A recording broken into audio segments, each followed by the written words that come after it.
Fans, and welcome to another edition of Scott Sports 101. I'm Scott Trella. We'll talk Browns and NFL football, and we'll talk Cavs and NBA basketball. We'll talk the NBA playoffs, and we'll talk. We'll have a great moment in sports history, and we'll talk about the Cavs coaching search as well, and we'll talk traveling Major League Baseball. But first, here is today's Scott Sports 101 trivia question. What NFL quarterback is the great-great-grandson of Brigham Young? And I'll have the answer later on the broadcast. Right now, the Browns news is something from Cincinnati.com, which is their Inquirer, it's called that, which is part of the USA Today network. 2 days after Mason City Schools announced the high school would no longer recognize a valedictorian or salutatorian beginning next school year, Cleveland Browns quarterback Baker Mayfield weighed in on Twitter and saying, "This is so dumb," he tweeted. "You're telling me competition doesn't bring out the best in people? If you want something bad enough, work for it. People are too soft." And I agree wholeheartedly with that. Why stop recognizing a valedictorian or a salutatorian? And this is Baker Mayfield's alma mater, and I agree with you, Baker. They should still recognize it. And officials cited unhealthy competitiveness among students as a reason to stop recognizing a valedictorian or a salutatorian. But I still agree. They should still recognize a valedictorian and a salutatorian. But here is the change. The change announced Thursday is one of several aimed at improving students' mental health. And that's understandable, but I feel even though the competitiveness could bring out the best in people, but they need to recognize a valedictorian and a salutatorian. Mayfield won several Rookie of the Year honors last season playing for the Browns after throwing 327 yards and 27 touchdowns. The Cincinnati Bengals travel to play the Browns on December 8th at 1 p.m. And the Browns will visit Cincinnati on December 29th at 1 p.m. in the final month of the regular NFL season, this upcoming 2019 NFL season. And I agree with Baker Mayfield. Why stop recognizing a valedictorian or a salutatorian? What's the big deal with competitiveness, even though they want to improve students' mental health? They should still recognize them. They work very hard for that all school year long, all 4 years that they're in high school. They work very hard for that. Don't stop recognizing that, even though you say you're no longer going to do it. Recognize it, even though you might have to do it differently. That's all I'm saying. Turning now to the Cavs. The Cleveland Cavaliers are still doing their diligence before deciding who should be the team's next head coach, according to Chris Fedor of Cleveland.com. The Cavaliers conducted an interview with Denver Nuggets assistant Jordy Fernandez this weekend and will meet with Nuggets assistant Wes Unseld Jr. on Saturday night. The team will also interview Portland Trail Blazers coach David Vanderpool while in Denver, though his inconclusion in Cleveland's search was previously reported earlier this month. Jordy Fernandez, 36, was hired as an assistant by the Denver Nuggets before the 2016-2017 season.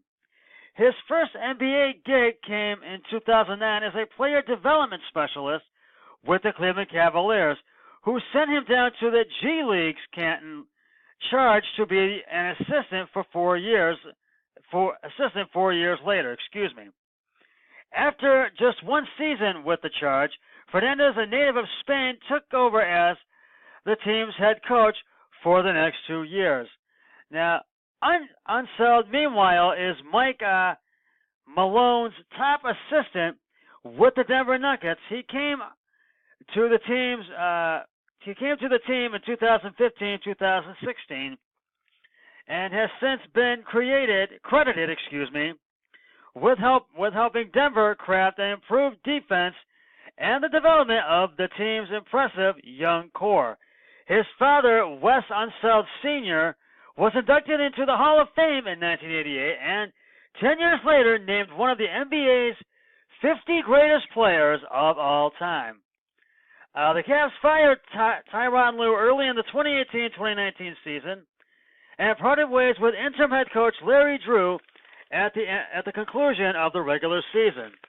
The team has already reportedly conducted interviews or will conduct interviews with Miami Heat assistant Juwan Howard, Dallas Mavericks assistant Jamal Mosley, Utah Jazz assistant Alex Jensen, and San Antonio Spurs assistants Ito Messina and Ime Udoka. And this just came in just a little moments ago. Orlando Magic assistant Steve Hetzel interviewed for the Cavs head coaching job on Saturday night as well, according to ESPN. And Hetzel had been with assistant with the Charlotte Hornets before Orlando for the past 2 years, and this coaching search is far from over. And I still say we're not going to know who the Cavs coach will not have and we won't know who will be that Cavs new head coach. We won't know, I think, until sometime in June. I think halfway through the month of June. So we shall see. And I feel they have a good chance to get the number 1 lottery draft pick, Zyler Williamson, in the draft lottery this coming Tuesday on May 14th.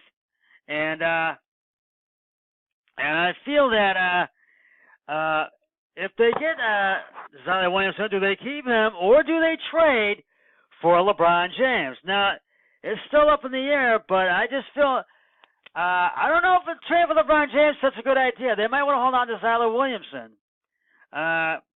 And so we'll see what happens. Turning now to the NBA playoffs, Golden State is already in the Western Conference Finals. They eliminated the Houston Rockets Friday night, and last night, and they are waiting the winner of the Toronto Raptors Philadelphia 76ers series, which is tied at 3, and that one will kick off tomorrow night at 7 on. They are awaiting the winner of the Denver Nuggets Portland Trailblazers series. That will kick off tomorrow at 3:30 on ABC, and they're tied at 3. And I'm saying Golden State, and I'm going to say I'm going to try the Denver Nuggets in the Western Conference Final, and we'll see what happens. The Milwaukee Bucks eliminated the Boston Celtics Thursday night, 4-1, and Boston was up 1-0, but Milwaukee came back and took the next 4 straight, and they are in the Eastern Conference Finals, and they are winning the winner of the Toronto Raptors Philadelphia 76ers series, and they are tied at 3, and they will kick off tomorrow night at 7 on TNT. And I'm going, along with the Milwaukee Bucks, I'm going to Toronto Raptors in that one, so we'll see what happens with that. It's now time for today's great moment in sports history, and the location is Boston. The Boston Garden in Boston, Massachusetts. It's an NBA Finals Classic, and the moment goes back to 1976, with the 1976 NBA Finals tied at 2 between the Celtics and the Suns. Game 5 became the first Finals game to go to triple overtime at the end of the second overtime. Boston was up by 2 points with 1 second left.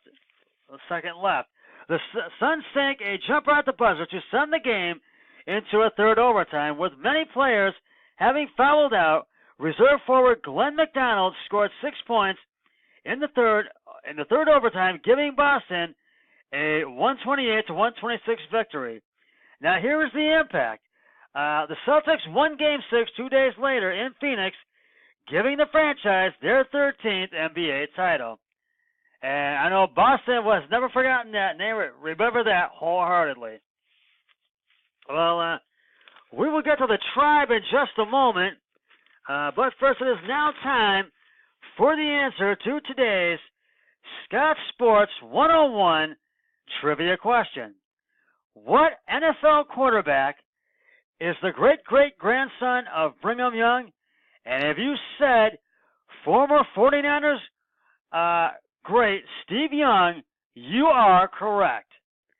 Former 49er great Steve Young is the great grandson of Brigham Young, second president of the Church of Jesus Christ of Latter-day Saints, for whom BYU is named.